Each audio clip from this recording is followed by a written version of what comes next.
Here's a short story about a prisoner who falls in love with a prison guard. People think working in a prison hardens you. That it makes you cold, that you stop seeing faces and start seeing numbers. Maybe that's true for some. But me? I took this job to protect people. To stand between chaos and what's left of order. Not to become numb. When I transferred to Blackridge Penitentiary, I wasn't naive. I knew what kind of place it was. I'd worked other facilities, seen things that still crawled into my dreams. But Blackridge was different. It wore you down.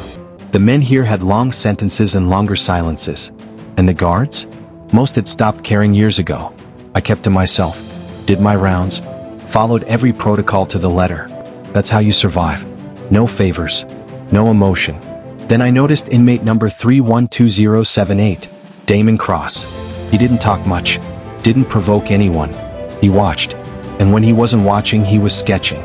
I'd seen inmates draw before, crude tattoos, fantasies, half-finished dreams on notebook paper. But his were different, thoughtful, precise, lonely somehow. One night, I saw a sketch of the chapel in his hand.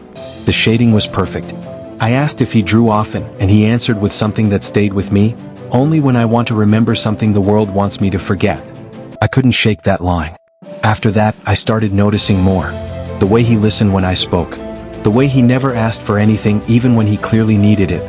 He wasn't trying to manipulate me. He wasn't trying anything really. That's what made it feel so dangerous. Because slowly, without me realizing, I started to look for him. When I'd make rounds in the library, I'd catch him glancing up. I'd say something neutral, something safe, and he'd respond with something that made me pause.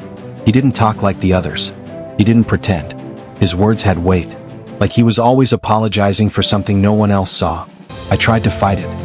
Every ounce of training, every warning about boundaries, God, I knew the risks.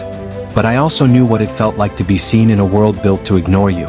And somehow Damon Cross saw me. Not the badge. Not the uniform. Just me. Then came the night he said it. You're the only thing in this place that makes me feel human. I don't know what hit me harder, the honesty in his voice or the fact that I felt the same. I didn't respond the way I wanted to. I couldn't. But I gave him my name. Not Officer Rivera. Just Elena. That was the first boundary I let fall. Months passed like that. Quiet conversations. Glances heavy with things we didn't say. And when his parole was finally approved, my stomach twisted with something I didn't expect. Loss. He stood there at the gate free and I could see he didn't know what to say. Neither did I. But I couldn't let him walk out with nothing. Do you know the old music shop on Lexington? He blinked, surprised. Yeah. Why? There's a coffee shop there now, I said. Fridays. Around 6 p.m. I didn't say meet me there. I didn't have to. If he showed, he showed. If not, at least I tried. The door closed behind him and I stood there a long time before walking back to my post. There are rules in this job. Lines that shouldn't be crossed. But some things, some people, they don't come around twice. And sometimes, the only way to feel free yourself is to let someone else go. Would you like a continuation? What happens when they meet again at that coffee shop? You said, yes, ChatGPT said. Here's the continuation of the story told from Elena's perspective, beginning the night she waits at the coffee shop.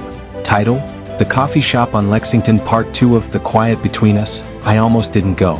All day I rehearsed excuses. I told myself it had been a mistake to say anything at all. Maybe Damon had only said those things in the heat of confinement. Maybe it meant more to me than it ever did to him.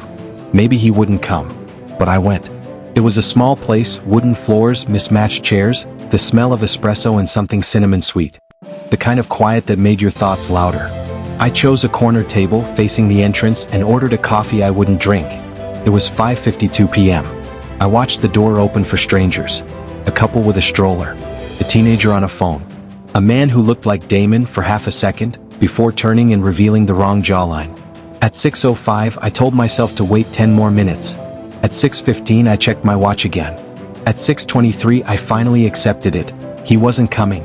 I stood to leave, brushing the disappointment off my sleeves like dust. I was halfway to the door when I heard it. Hey! I turned. There he was, standing in the doorway. Hair a little longer, a bit of stubble, but it was him. Damon. Out of his prison blues in a plain gray hoodie jeans. I was just the same. Older maybe. Wiser. He looked unsure, nervous in a way he never had behind bars. I'm late, he said. I almost laughed. A little. I walked past this place twice. Thought maybe you'd changed your mind. I stepped aside. I almost did. We sat at the same table. I noticed his hands trembled a little when he picked up the menu. I wondered how many coffees he'd had in the last 7 years. How many times he'd sat in a normal chair, not one bolted to a cement floor. I didn't want to assume, he said, that you'd still want to see me. I didn't say it as a favor, Damon. He nodded, looking down. I don't know what I expected. But seeing you here outside like this, it's surreal. It is. There was silence, but it wasn't awkward. It was careful. Two people learning how to speak again without the weight of steel doors and surveillance cameras. Things are different now, I said gently. We're not the same people we were in that place. He looked at me, then really looked. Maybe not. But everything that mattered. It was real. I didn't know what to say to that. So I reached across the table, slowly, giving him time to pull away. He didn't. Our fingers touched. Warm. Unbelievably human. And for the first time in years, we weren't prisoner and guard. We weren't past and mistake. We were just two people in a coffee shop on Lexington, finding something rare in a world that rarely gives second chances. Would you like the story to continue even further, perhaps seeing how they navigate their relationship over time, or face challenges from their past? You said, continue even further, ChatGPT said. Absolutely. Here's the next chapter in Elena and Damon's story, a deeper dive into how they begin to build something real outside the walls that once separated them. Title: Learning the Light, Part 3 of The Quiet Between Us. The first month was clumsy. We didn't call it dating. We didn't call it anything. Labels felt too sharp for something so fragile. We just met Fridays at first, then Tuesdays, sometimes Sundays. Quiet corners of the city, bookstores, parks. Once, we walked for nearly 2 hours along the waterfront without saying much at all. Just being near each other felt like enough. He never talked about prison unless I asked, and I didn't ask often. I knew that silence could be its own kind of healing. But some things slipped through: how loud the outside world was, how hard it was to sleep in a real bed without cement beneath it, how every open door still startled him. I listened. I saw him. And he saw me too. He noticed how I scanned every room before I sat down, how I never took the seat with my back to the door, how I flinched at sudden noises, always on edge. Years on the inside don't just affect the inmates. Being a guard is a slow, grinding erosion. You forget how to be soft. One night, we were sitting on the roof of his cousin's apartment building, wrapped in blankets, staring at a skyline he said looked too clean to be real.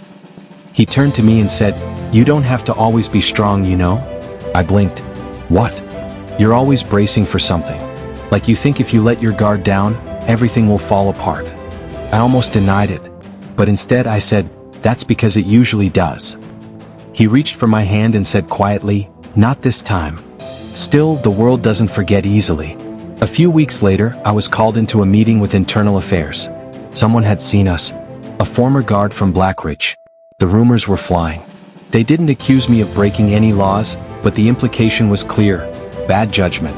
Inappropriate behavior. A taint on my record. They gave me a choice: step down quietly or face suspension during an ethics review. I didn't hesitate. I resigned the next day. I expected Damon to feel guilty, to tell me I shouldn't have done it. Instead, when I told him, he just nodded, jaw tight. "You okay?" he asked. I shrugged. "I think I am."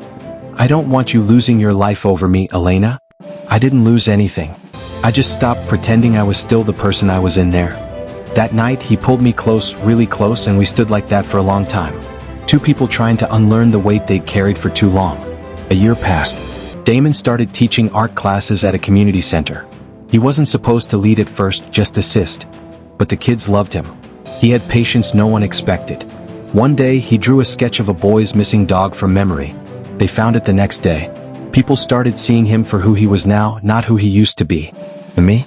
I found work with a nonprofit, helping women leaving law enforcement retrain for civilian life. I spoke at schools sometimes. I wrote. I healed.